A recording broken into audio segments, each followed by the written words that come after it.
নমস্কার। আজ চলে এসেছি ভূত নিয়ে আলোচনা করতে। ভূত এমন একটা সাবজেক্ট, সেই নিয়ে সারা পৃথিবীতে আলোচনা চলছে। আমি বা বাদ যাই কেন?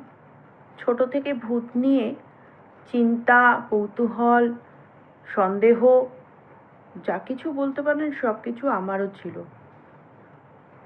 এবং ঘটনাচক্রে এমন একজন মানুষের সঙ্গে আলাপ হয়েছিল, যিনি এই ভূতের সঙ্গে নাকি সরাসরি কানেক্টেড। না, কোনো তান্ত্রিক বা ভূত তাড়ানো ওঝা তিনি নন। তিনি হলেন পোস্টমর্টেম ডক্টর। বাবার ছোটবেলাকার বন্ধু, চাকরি করতেন কাঁটা পুকুরে, যেখানে কাঁটা ছেঁড়া করা হয় আর কি।